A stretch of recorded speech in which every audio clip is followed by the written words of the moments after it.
Assalamualaikum warahmatullahi wabarakatuh. Waalaikumsalam warahmatullahi wabarakatuh.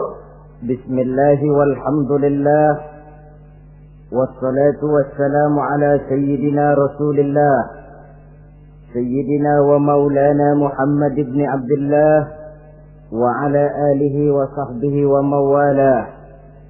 أما بعد سبحانك لا علم لنا إلا ما علمتنا إنك أنت العليم الحكيم لا حول ولا قوة إلا بالله العلي العظيم.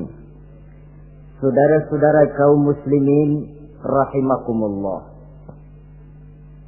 ada 3 perintah Allah yang berangkai dalam Al-Quran yang menurut para ulama tidak diterima yang satu apabila yang lain tidak dikerjakan. Di antaranya ayat aqimus shalah wa atuz zakah. Yang kedua ati'ullaha wa ati'ur rasula. Dan yang ketiga ayat anishkurli wali walidaika. Perintah ini merupakan perintah yang berangkai. Aqimus shalah wa atuz zakah. Dirikan salat dan bayar zakat. Artinya tidak diterima salatnya orang yang tidak membayar zakat dan tidak diterima zakatnya orang yang tidak mendirikan salat. Perintah ini berangkai pada saat salat dikerjakan, zakat apabila sampai haul dan nisabnya harus dibayarkan. Begitu juga pada ayat ati'ullaha wa ati'ur rasul. Taatlah kamu kepada Allah dan taatlah kamu kepada Rasul. Tidak diterima taat kepada Allah kalau membelakangi Rasul, dan tidak diterima mentaati Rasul kalau tidak mentaati Allah. Keduanya berangkai dan tidak terpisahkan satu dengan lainnya.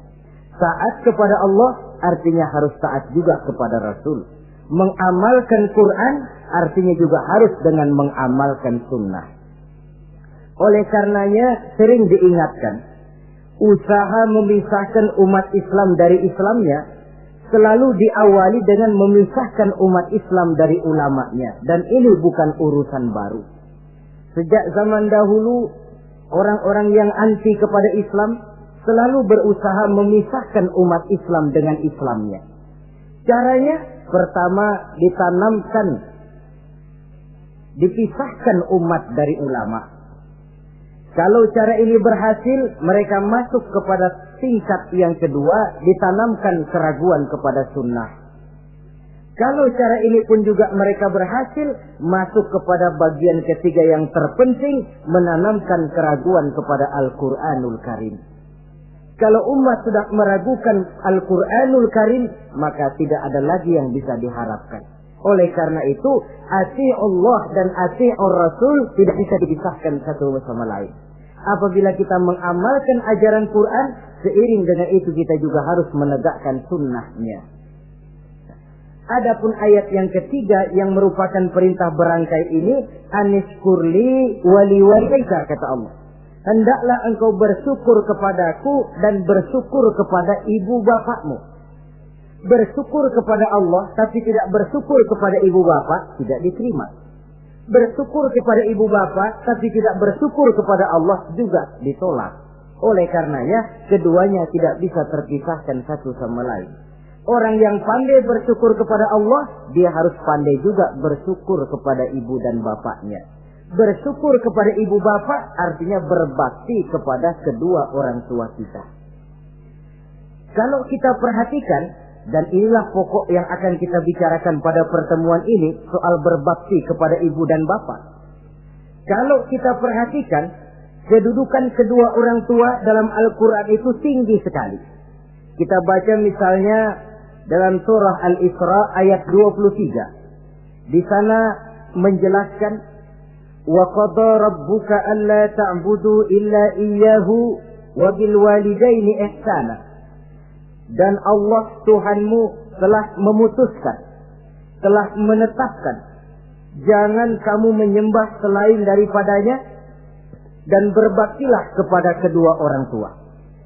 kita perhatikan tartibul kalimat atau tertib urutan kalimat dalam ayat ini. Pertama, jangan menyembah selain kepada Allah. Yang kedua, berbakti kepada kedua orang tua. Allah, setelah itu kedua orang tua. Begitu tinggi kedudukannya sampai dirangkaikan dengan kewajiban menyembah hanya kepada Allah. Sesudah itu apa? Wabil walidaini ihsana, berbakti, berbuat baik kepada ibu dan bapak. Lalu dalam surah An-Nisa ayat 36 kita temukan wa'budullaha wa la tusyriku bihi syai'a wa bil walidaini ihsana. Sembahlah Allah, jangan engkau sekutukan ia dengan sesuatu pun, dan berbuat baiklah kepada kedua orang tuamu. Lagi-lagi di sini perintah bertauhid, perintah menyembah hanya kepada Allah dirangkaikan dengan perintah berbakti kepada kedua orang tua. Dalam kehidupan sehari-hari, biasanya perintah penting lahir pertama. Perintah penting kedua lahir pada urutan kedua. Dari segi prioritas kita bisa melihat tingginya kedudukan kedua orang tua kita di dalam kehidupan ini. Lalu orang tua adalah bapak dan ibu. Keduanya mempunyai peranan yang sangat besar sejak lahirnya kita ke alam dunia ini sampai kita meningkat menjadi anak-anak, remaja, dewasa. Bapak misalnya kita lihat sibuk mencari nafkah. Ia pergi pagi, pulang sore, peras keringat, banting tulang. Karena cita dan harapan agar anaknya kelak hidup lebih baik dari dia sekarang ini. Dan untuk itu dia rela peras keringat, banting tulang. Seolah-olah dia berkata, ayahmu biarlah kaki jadi kepala, kepala jadi kaki, asal kau kelak jadi orang. Yang kadang-kadang setelah kita sang anak ini jadi orang, sering lupa kacang akan kulitnya. Sehingga boleh jadi orang lalu berkata, kalau orang tua kaya, anak jadi raja. Kalau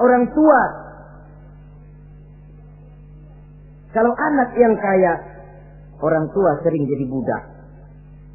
Orang tua kaya, anak jadi raja. Apa yang dia mau jadi kenyataan. Tapi kalau anak yang kaya, kadang-kadang orang tuanya yang jadi budaknya. Lalu di samping sibuk mencari nafkah, bapak juga memberikan perlindungan dalam kehidupan ini. Menjadi simbol wibawa yang pada satu saat kita akan merasakannya kalau dia sudah tidak ada. Begitu barangkali kecenderungan orang, seperti kata Imam Al-Ghazali, kamu baru merasa pentingnya suatu nikmat kalau dia sudah hilang dari diri kamu.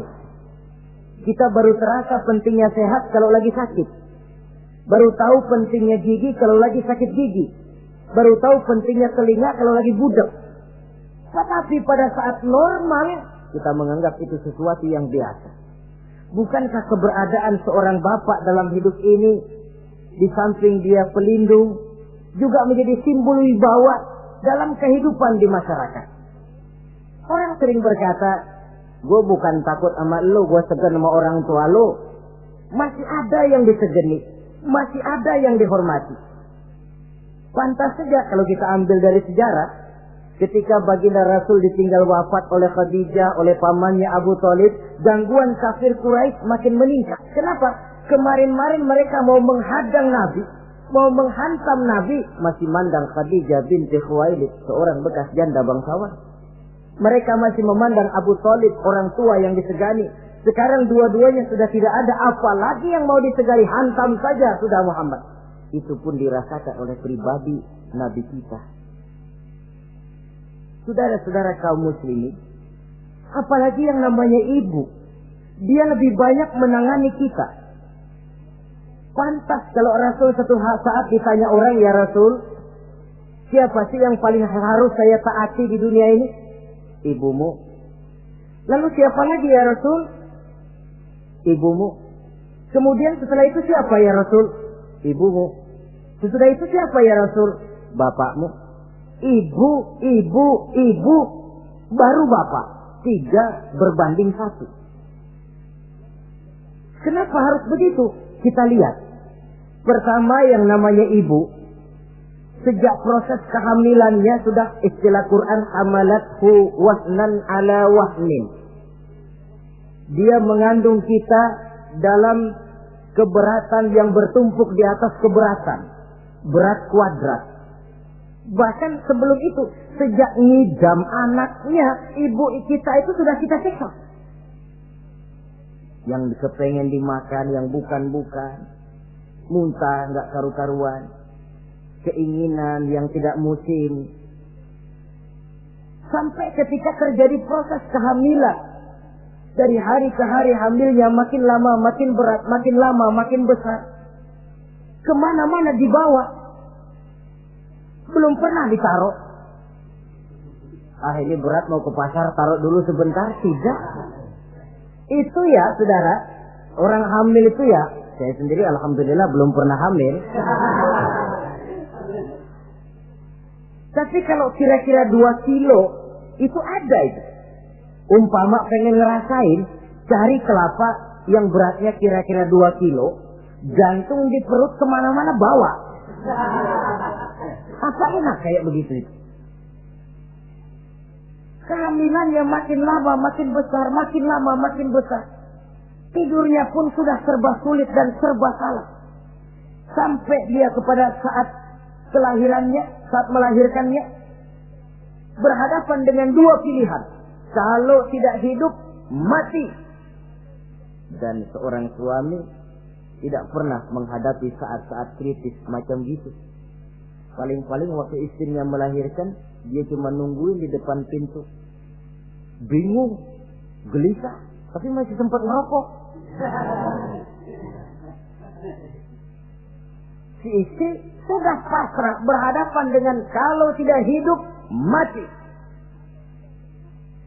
Saudara hadirin yang saya hormati, dalam pilihan itu dia lahirkan anaknya ke alam ini. Dan maha adil Allah. Andai kata pun seorang perempuan kalah dalam perjuangan ketika melahirkan anaknya, dia meninggal, dia mendapat pahala seperti orang yang mati syahid. Sebab orang mati syahid itu ada 3 macam. Ada syahid dunia akhirat. Ini orang yang pergi perang membela agama, niatnya karena Allah, dia gugur di medan perang, syahid dunia akhirat. Tidak usah dimandikan, dikafankan, disolatkan, dikubur dengan pakaian yang dia pakai, yang berlumur darah itu. Yang kedua, ada orang mendapat syahid akhirat. Artinya, mendapat pahala seperti pahalanya orang yang mati syahid. Tetapi jenazahnya tetap wajib diurus seperti biasa. Dimandikan, dikafankan, disolatkan. Hanya pahalanya seperti pahala orang mati syahid. Siapa mereka? Al-Gharik. Orang yang mati tenggelam, kelelep di kali, itu mati syahid, syahid akhirat. Apalagi sahibul hadmi, orang yang tertimpa benda keras secara mendadak, mati syahid, syahid akhirat. Di dunianya tetap wajib diurus seperti biasa. Saudara lagi jalan enak-enak ketiban batu 2 ton. Mati, mendapat pahala syahid, syahid akhirat. Tapi jangan diniatin. Kalau diniatin, saya mah pilih selap aja dah. Lu nyebur ke kali, mati, syahid. Tidak. Konyol malah itu, bunuh diri namanya. Nah, di antaranya yang mati syahid itu perempuan yang meninggal pada saat melahirkan anaknya. Tapi masalah kita dalam pilihan antara hidup dan mati, dia lahirkan anaknya ke alam ini. Lalu proses mengasuh dan membesarkan lebih banyak sang ibu ketimbang sang bapak. Tengah malam, bapaknya sudah asik tidur lelap. Si ibu masih saja berkutat dengan anak bayinya. Dibungkusnya pakaian, si anak pun pipis digantinya itu. Setelah itu dijaganya juga dari gigitan nyamuk. Sehingga pepatah bilang kasih ibu sepanjang jalan, kasih anak sepanjang galah. Ini berarti bahwa bagaimanapun upaya hendak menebus jasa daripada ibu, memang sulit untuk tersebut. Oleh karenanya saudara-saudara, pantas saja kalau Nabi sampai 3 kali ibumu, ibumu, ibumu, setelah itu bapakmu. Nah, oleh karenanya apa sebenarnya kewajiban seorang anak kepada kedua orang tuanya? Dengan kata lain, bagaimana kita berusaha untuk berbakti kepada ibu bapak ini? Di dalam kitab Tanbihul Ghafilin ada dijelaskan, lil walidi 'alal waladi asharatu huquqin. Orang tua mempunyai 10 hak terhadap anaknya. Dengan kata lain, kewajiban anak kepada orang tuanya ada 10. Pertama, at-ta'am in ihtaja. Memberikan kedua orang tua makan kalau dia keduanya memerlukan makanan. Malah yang lebih ideal dia usahakan agar makanan yang diberikan kepada kedua orang tuanya lebih baik dari yang dia makan sendiri. Kita kadang-kadang beli juga kue, buahan, tapi kita sortir dulu. Rambutan yang kontes-kontes kasih babak sono. Saudara hadirin yang saya hormati, suatu saat Nabi Musa pernah memohon kepada malaikat Jibril, "Ya Jibril, tolong tunjuki siapa kira-kira teman saya di surga nanti." Lalu Jibril mohon kepada Allah, Allah memberitahu Jibril kasih tahu Musa, temannya di surga nanti tukang daging di pasar, jualannya di pojok ano, parasnya begini-begini, semin. Nabi Musa ingin tahu apa keistimewaan tukang daging ini, kok akan jadi teman saya di surga nanti. Dia samperin, "Assalamualaikum." "Waalaikumsalam." Lalu kenalan. Setelah datang waktu pulang, Nabi Musa ikut ke rumah tukang daging ini. Diambil daging, sampai di rumahnya, itu daging dia rebus. Dia rebus, matang, dia hidangkan kepada ibunya yang sudah tua renta. Disuapinya ibunya. "Tiap hari kamu kerjakan ini?" "Tiap hari," kata si anak tadi. "Saya beri makan kedua orang tua ibu saya yang sudah tua renta itu." Si ibu setelah disuapin oleh anaknya berdoa, "Allahumma ja'al ibni jalisa Musa fil jannah." Ya Allah, jadikanlah anak saya ini teman Nabi Musa di surga nanti. Amalan si anak cuma nyuapi ibunya, tapi doa ibunya itu yang dijawab dan diterima oleh Allah. Si ibu berdoa, "Ya Allah, anak saya ini jadikan teman Nabi Musa di surga nanti." Allah kabulkan doa ibu yang tiap hari disuapi, diberikan makan oleh anaknya. Jadi taruhlah kita sebagai anak ini, ibadah kita barangkali menyebabkan doa kita belum begitu diterima oleh Allah. Permohonan kita barangkali masih nyangkut di langit. Tapi jikalau kita bisa menyenangkan hati ibu bapak kita yang mendoakan kita, insya Allah makbul. Sebab orang tua itu doanya makbul, sumpahnya juga manjur. Kalau ibu sudah berkata, "Nak, air mata yang tertumpah terurai untuk mengasuh dan membesarkanmu, nak. Air susu ibu yang kau minum sampai kau tumbuh menjadi dewasa semacam ini, seluruh cucuran keringat dan jerih payah ibu rela, nak. Mudah-mudahan kau jadi orang berguna. Insya Allah hidup ada berkahnya." Tapi kalau hati orang tua sudah masghul, apalagi sampai keluar sumpahnya, banyak legenda-legenda, entah itu yang namanya si maling kundang, anak durhako, entah itu riwayat-riwayat lain yang menjelaskan bahwa tidak ada keberkahan yang bisa tegak tanpa doa dari ibu dan bapak.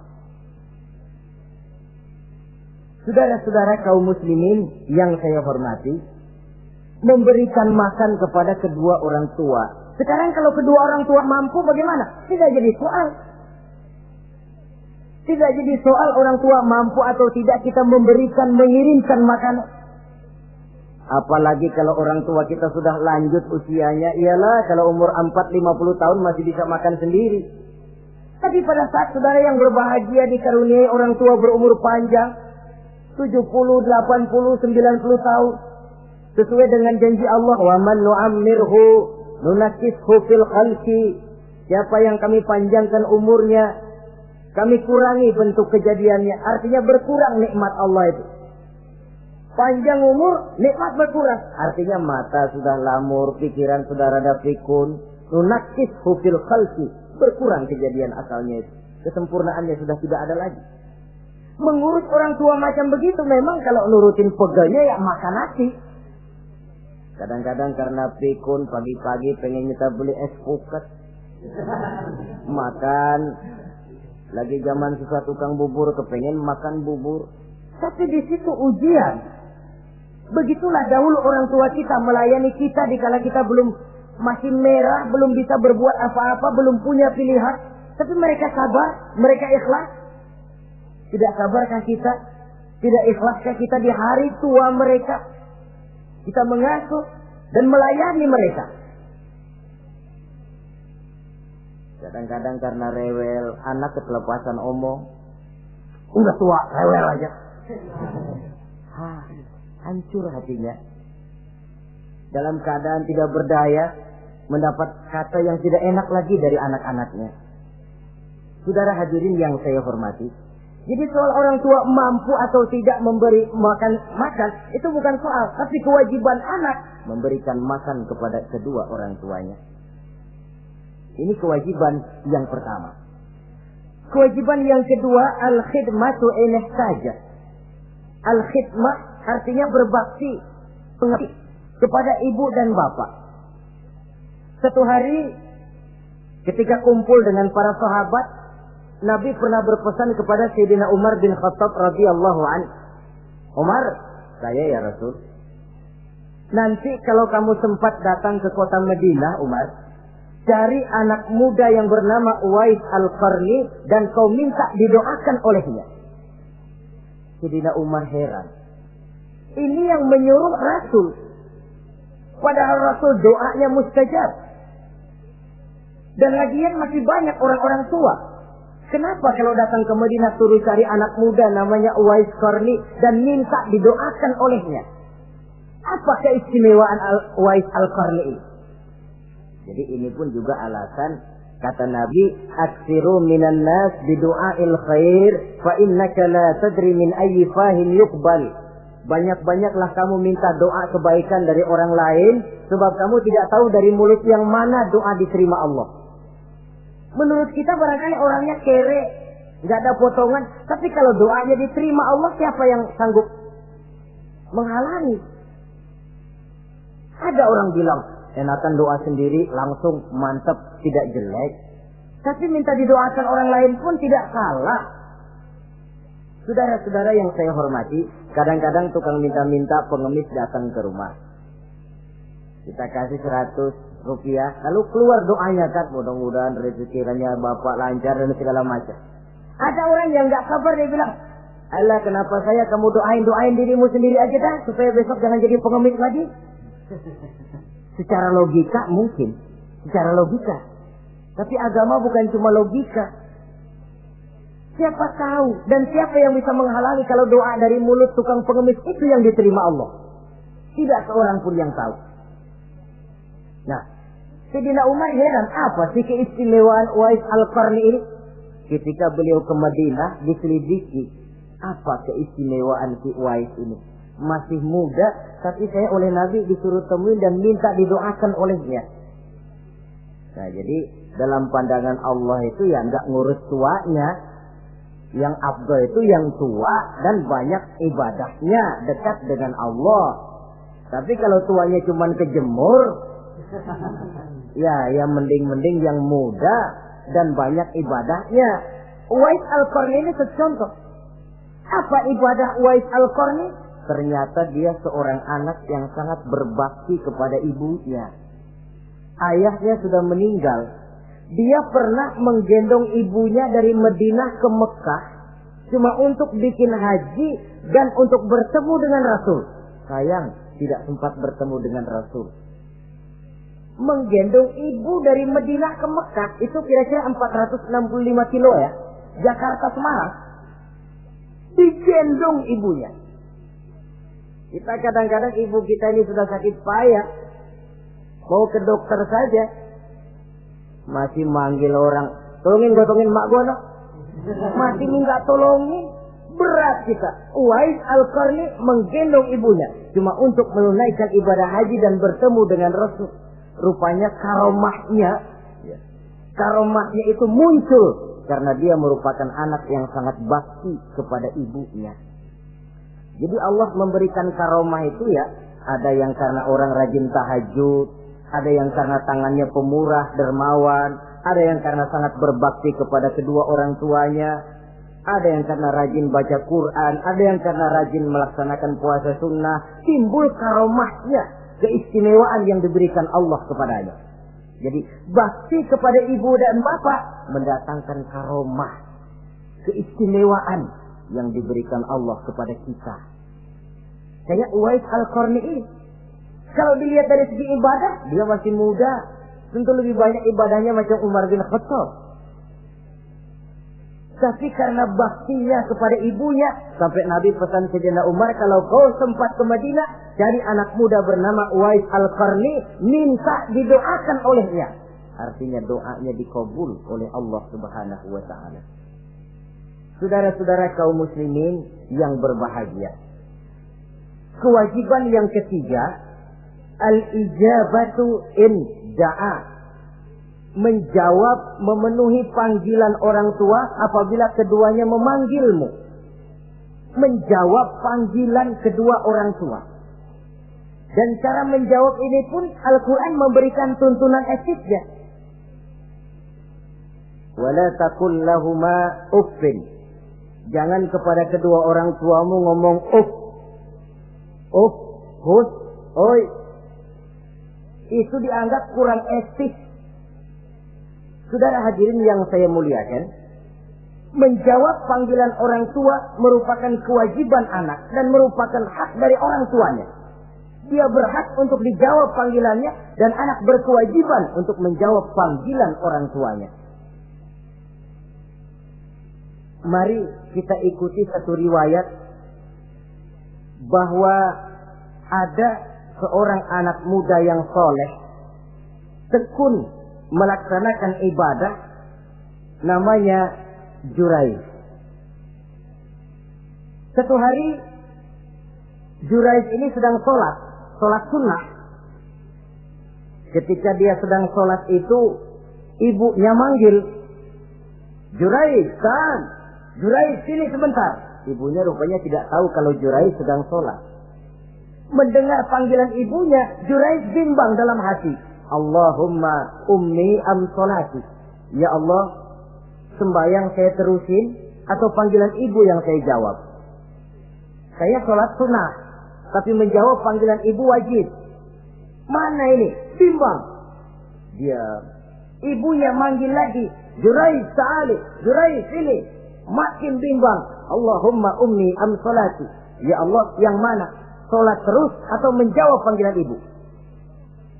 Rupanya dia pilih sholat terus, saudara-saudara. Dia tidak jawab panggilan ibunya.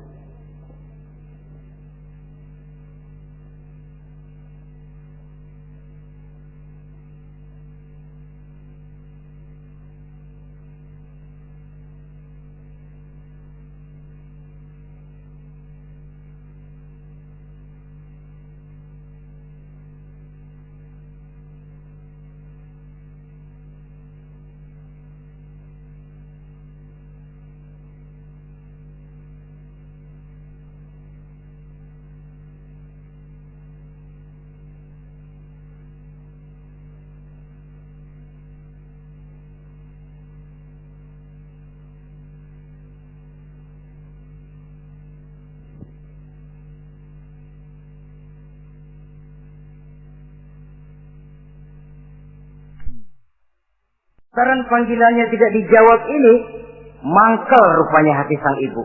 Ya Allah, Jurayj ini, saya lahirkan dia antara pilihan hidup dan mati. Saya asuh dan saya besarkan dia. Cuma saya panggil tidak mau menjawab, sakit hati saya. Keluar katanya, ya Allah, jangan mati Jurayj sebelum dia bertemu orang jahat. Nah, berlalulah riwayat ini. Hari berganti hari, bertukar minggu pergi, datanglah bulan. Kesolehan anak muda yang bernama Jurayj ini terkenal ke seluruh kampung. Dan biasa, kalau ada orang yang soleh, apalagi dia masih muda, yang usil banyak. Dan yang usil ini selalu berusaha mencari jalan bagaimana menghancurkan Jurayj ini. Saudara hadirin yang saya hormati, akhirnya mereka begini aja. Jurayj kan masih muda, kita goda pakai harta. Ah, tidak mungkin. Jurayj itu bukan orang yang mata duitan, dia tidak akan luluh oleh harta. Kita tawarkan kedudukan, juga tidak bisa. Begini saja. Dia kan masih muda tuh. Iya. Umpanin perempuan aja dah. Kirim cewek yang masa kece.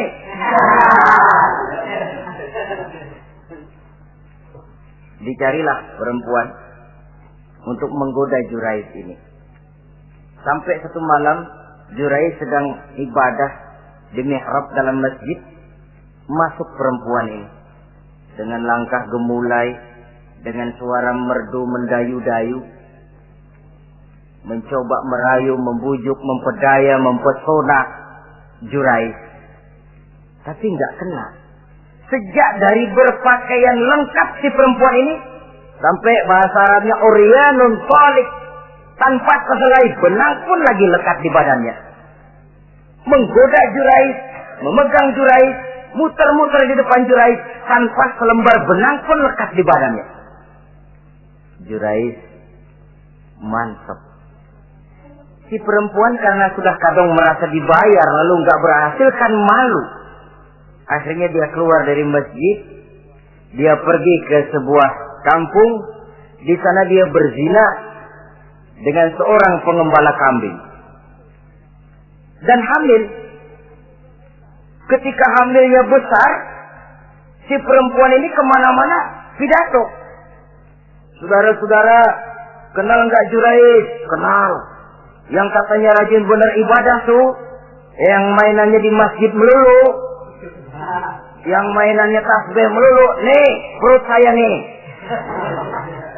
Dia urusannya tuh. Jurais, apa betul? Oh. Akhirnya Jurais dicari orang, macam-macam, yang caci maki, bahkan ada yang bikin pakai batu sampai berdarah kakinya, berdarah tangannya. Caci maki orang sudah nggak karu-karuan. Masjid lo ya, topeng doang lo. Saudara hadirin yang saya hormati, kita lihat di sini, Jurais sedang sholat sunnah, dipanggil oleh ibunya, tidak menjawab. Cuma itu ilasnya. Dan ibunya pun tidak tahu kalau Jurais sedang sholat. Keluar omongan yang tidak enak, dan omongan itu manjur. Kata Jurais, saudara-saudara begini, apakah di antara saudara-saudara ada yang lihat saya melakukan zina dengan perempuan ini? Tidak ada. Lalu atas dasar apa saudara menuduh saya? Ya pengakuan si perempuan tadi. Nggak bisa dong kalau nggak ada saksi. Sekarang begini saja. Bagaimanapun saya ngotot, saudara nggak percaya, kita tunggu saja sampai si bayi ini lahir. Kita tanya dia nanti siapa bapaknya. Baiklah kalau begitu.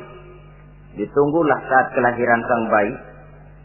Begitu bayi itu lahir ke alam ini, bron merah, masih orok.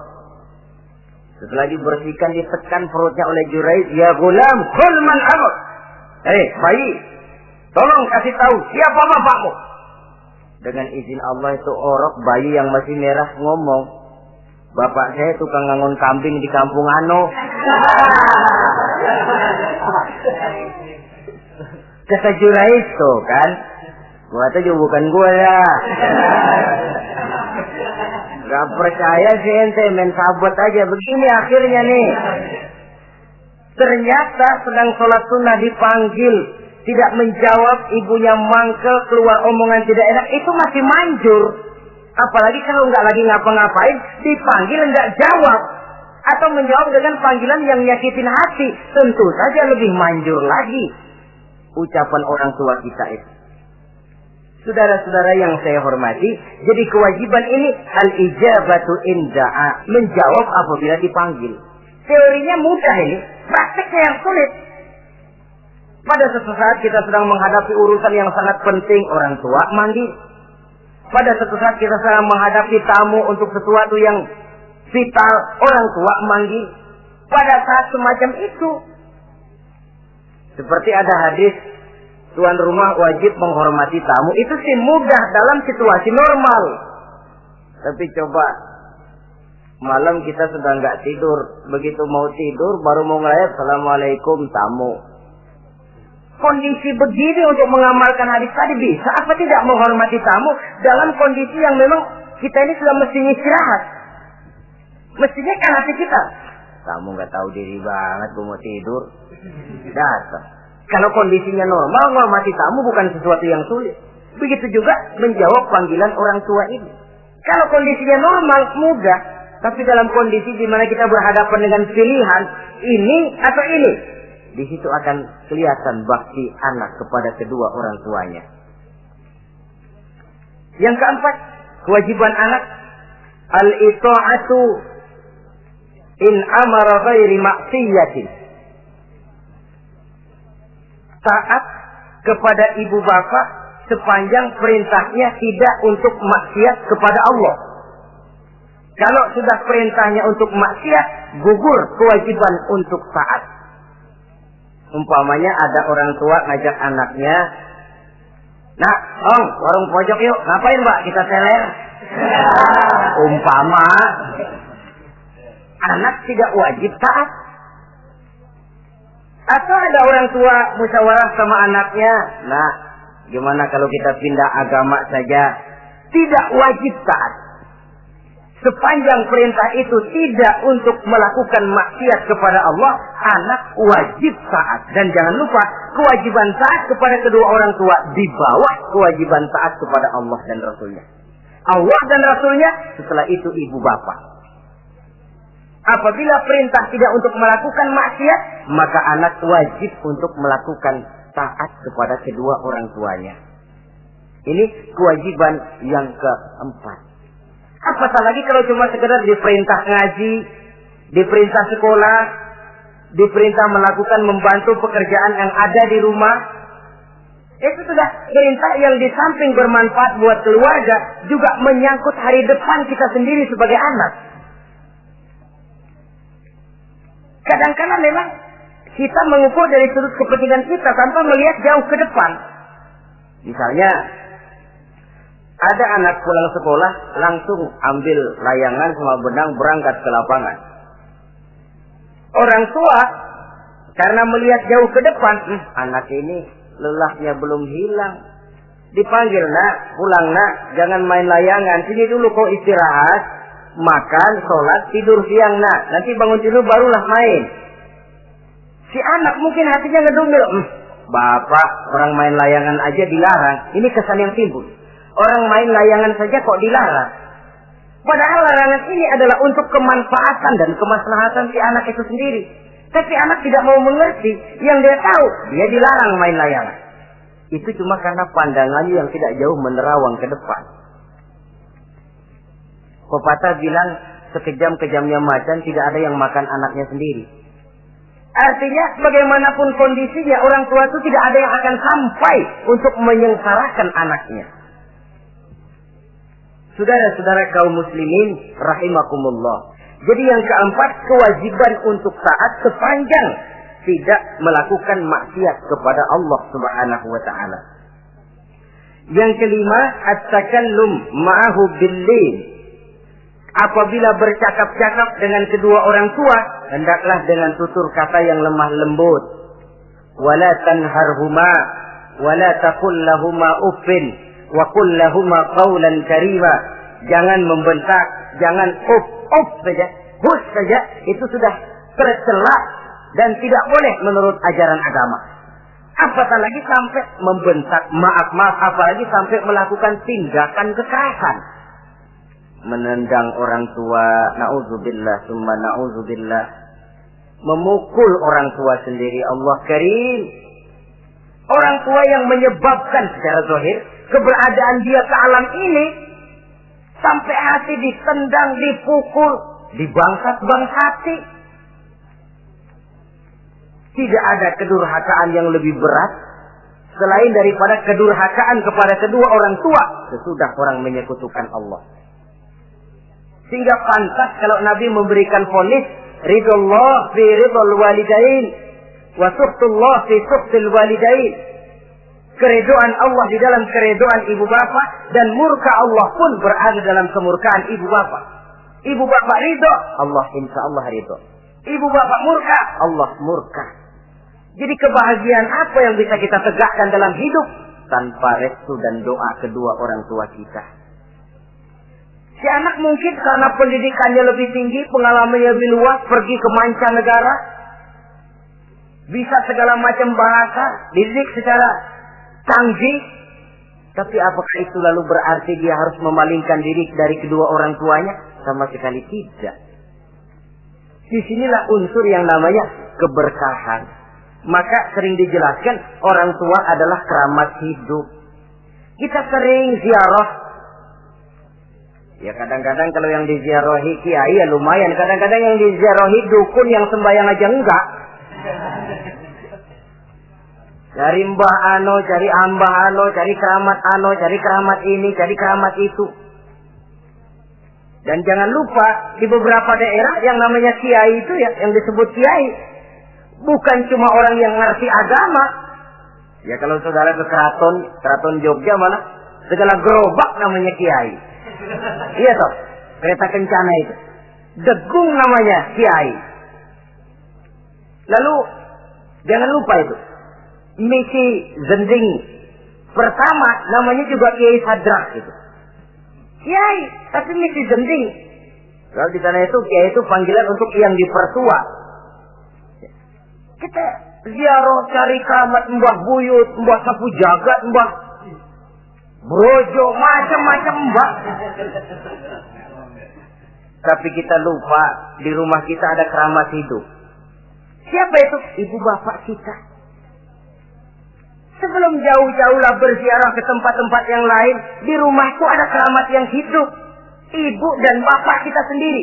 Keramat hidup. Dengan doanya, hidup jadi berkah. Tapi kalau kita sakiti hatinya, hidup ini lalu jadi sempit, jalan bagai tertutup. Maka berbahagialah seorang anak apabila dia sudah sanggup melakukan satu bakti yang bisa menyenangkan hati kedua orang tuanya. Bercakap-cakap, berbicara dengan lemah lembut. Kadang-kadang di sebagian daerah ya sudah jadi kebiasaan. Manggil orang tuanya pakai elu aja. Bapaknya dianggap CS. Salaman juga main kedet aja. Halo be. Di samsu bapaknya nggak boleh meleng, main buat aja. Dari panggilan saja, saudara hadirin yang saya muliakan, sudah memberikan cermin. Sebab bahasa adalah cermin dari pribadi orang. Kalau kepada orang tua kita sendiri kita memakai bahasa yang kasar, cermin bahwa pribadi kita memang pribadi yang kasar. Jadi pantas kalau agama mengatakan, apabila kedua orang tuamu sudah mencapai usia lanjut, fala tanharhuma, jangan membentak, wala taqul lahuma uffin, jangan berbicara uff, wa qul lahuma qaulan karima, sampaikan berbicara kepadanya dengan qaulan karima, kata-kata yang mulia, bukan kata-kata yang bagus dan indah diminta, qaulan karima, kata-kata yang mulia. Ya Allah, luhur, indah betul bahasa Quran ini.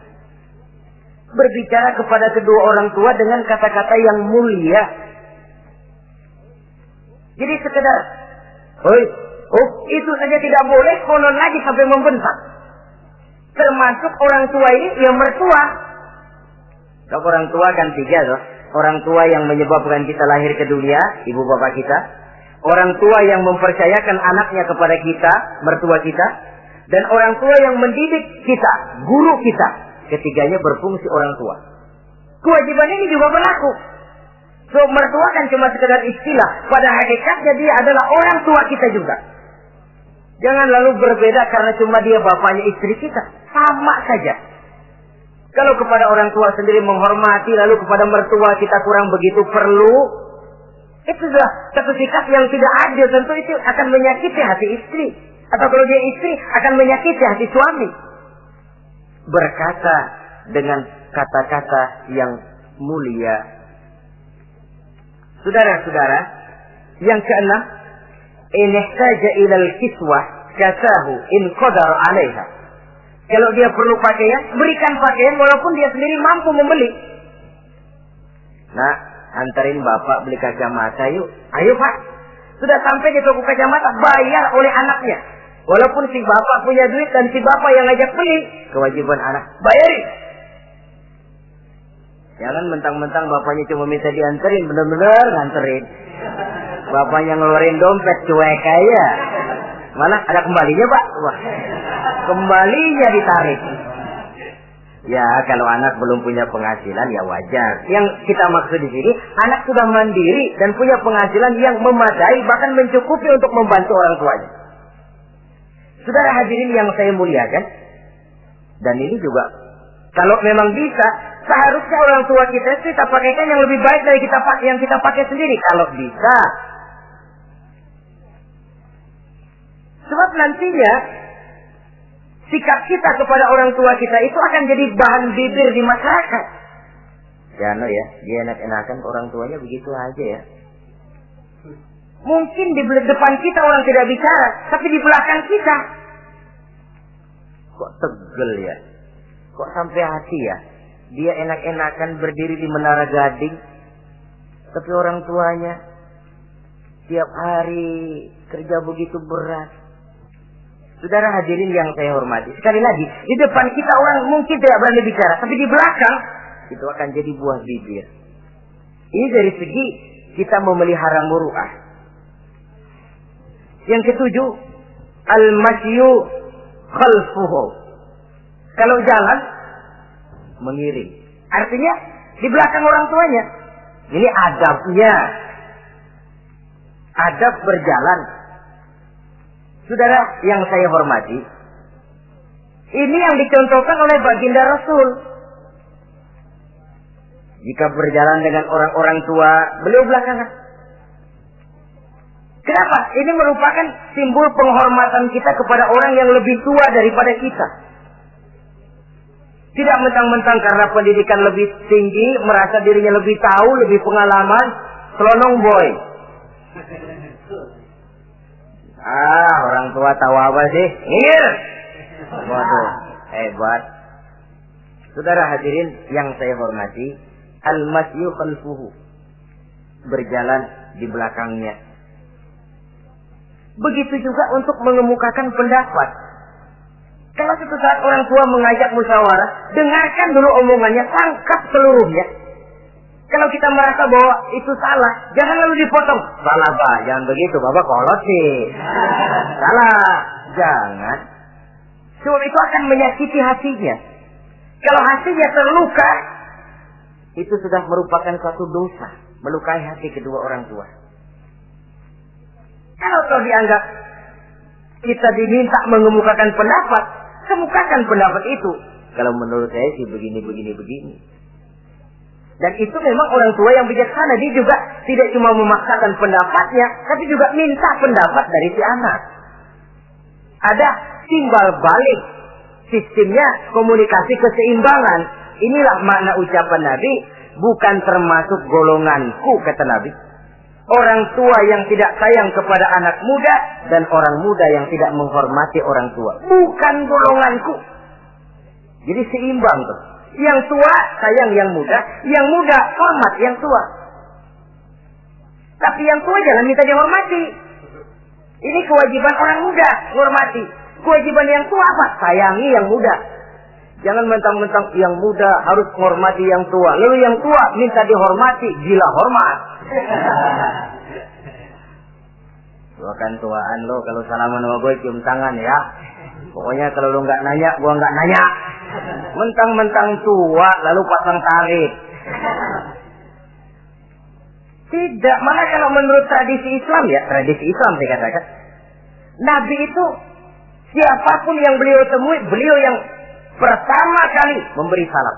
Sebab bila dua orang muslim ketemu, yang terbaik adalah yang pertama ngasih salam. Si A, si B ketemu. Siapa yang paling baik di antara keduanya? Yang duluan ngucap salam. Jadi berebut ngucap salam. Kita zaman sekarang kadang-kadang kita sudah assalamualaikum yang nyautin kayak sirawan. Mukanya pakai ditekuk. Kita sudah yang muda mau menghormati, yang tua malah gila hormat. Yang muda jangan cuma minta disayangi, tapi nggak sanggup menghormati yang tua. Sistem keseimbangan. Yang tua sayang yang muda hormat kepada yang tua. Kalau ini terwujud, nikmat kehidupan bermasyarakat ini.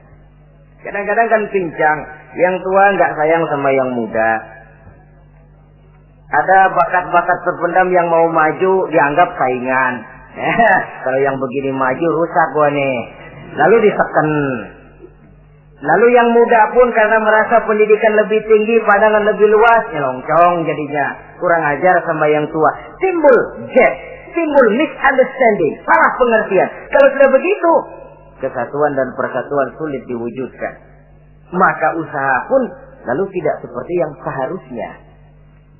Saudara-saudara yang saya hormati, yang ke-8 sekarang, kewajiban anak itu apa? Al-irda'u lahu bima radiya li nafsihi. Mencari keredoan dari orang tua tentang sesuatu yang dia ridho. Artinya, orang tua kita senang apa? Kita berusaha senang itu. Mengukur orang tua itu dengan diri. Ukurannya diri. Yang orang tua kita senang, kita berupaya senang. Orang tua kita senang ngaji, berusaha kita untuk senang hadir di majelis taklim. Orang tua kita senang baca Quran, kita juga berupaya senang baca Quran.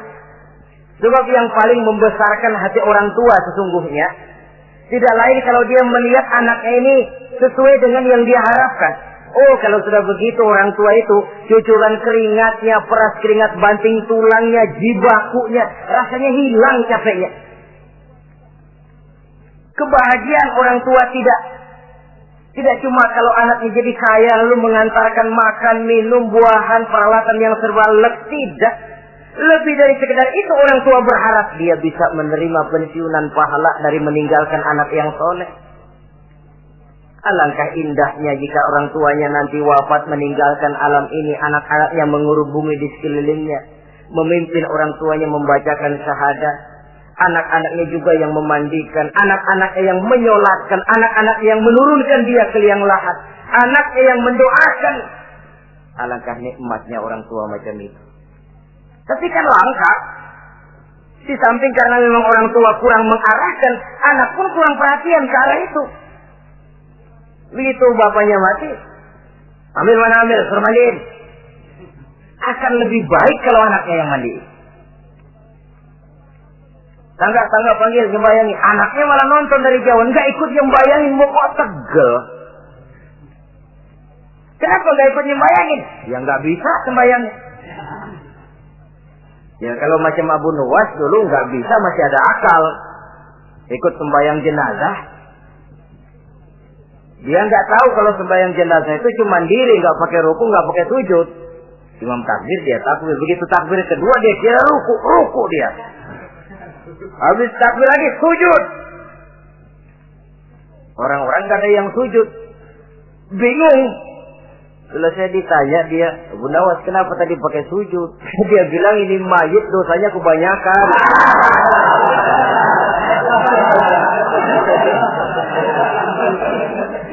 Jadi kalau nggak pakai sujud dosanya nggak diterima katanya. Dosanya nggak diampuni kalau nggak pakai sujud. Makanya saya pakai sujud. Itu sih akal-akalan. Jawaban orang kepepet namanya. Saudara hadirin yang saya hormati, baiklah ya. Yang ke-9, al-ikrahu lahu bima yakrahu li nafsihi. Membenci apa yang dibenci oleh orang tuanya. Orang tua kita enggak senang judi, jangan dekati judi. Orang tua kita enggak suka minuman keras, jangan cekek botol. Orang tua kita enggak senang kalau kita pulang sampai pagi misalnya, jangan pulang pagi. Orang tua kita enggak senang kita hanyut dalam arus pergaulan bebas, batasi pergaulan untuk menjaga hatinya. Kalau kita senang, tapi di depan orang tua kan harus berusaha menjaga hati kedua orang tua kita. Ini tidak berarti bahwa di depan orang tua baik lalu di belakang orang tua merdeka. Kalau di depan orang tua mah kalem, begitu orang tua hilang merdeka. Lalu berbuat semau-maunya, tentu tidak. Lalu yang ke-10, ad-du'a lahu bil maghfirah kullama da'a li nafsihi. Mendoakan kedua orang tuanya tiap kali dia mendoakan dirinya. Ya, kewajiban anak tidak lupa tiap kali berdoa untuk dirinya, orang tuanya disertakan. Rabbighfirli wa liwalidayya, ampuni saya dan ampuni dosa ibu bapak saya. Pak, itu kalau orang tua masih hidup, ya. Sekarang kalau orang tua sudah meninggal, bagaimana berbaktinya? Gampang. Pertama, antasila akrabaihima, bersilaturahmi dengan kerabat yang ditinggalkan oleh orang tuanya. Jadi jangan setelah orang tua mati lalu kehabisan obor. Orang tuanya kita senang, anaknya kita benci. Sama aja ngebenciin orang tuanya. Kan sering kejadian begitu. Zaman orang tuanya masih hidup, kawan medok, kawan lengket, orang tuanya udah mati, turunannya malah dimusuhin. Itu juga nyakitin orang yang sudah meninggal. Bersilaturahmi dengan kerabat yang ditinggalkan. Yang kedua, kalau orang tua sudah meninggal, cara berbuat baiknya bagaimana? Antastaghfira lahuma wa tad'u lahuma. Mohon ampun dan mendoakan keduanya. Itulah jadi orang soleh nikmatnya. Sudah mati pun orang kita masih kebagian doa. Orang soleh kemana-mana didoakan orang. Dia lagi tidur, ada yang sembahyang. Dalam tahiyat dia baca,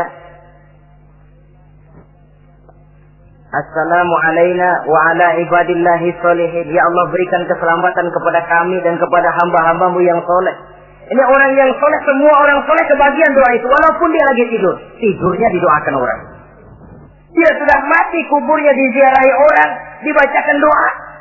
Lain kalau bajingan, liwat di kuburannya orang serem. Bajingan kemarin mati dipendam di sana. Lu jangan lewat sana, lu kesurupan. Liwat orang ngeri. Bagaimana lagi mau mendoakan? Yang ketiga, orang tua yang sudah meninggal itu cara berbaktinya wa anta tasaddaqu lahuma. Kalau ada rezeki, bersedekah atas nama keduanya. Pak, 100.000 untuk pembangunan masjid, saya lihat pahalanya untuk almarhum kedua orang tua saya. Insya Allah sampai. Oh, kalau tidak sampai, Rasul tidak akan mengajarkan badal haji. Untuk apa?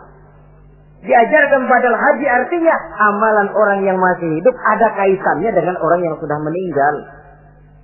Bersedekah atas nama kedua orang tua.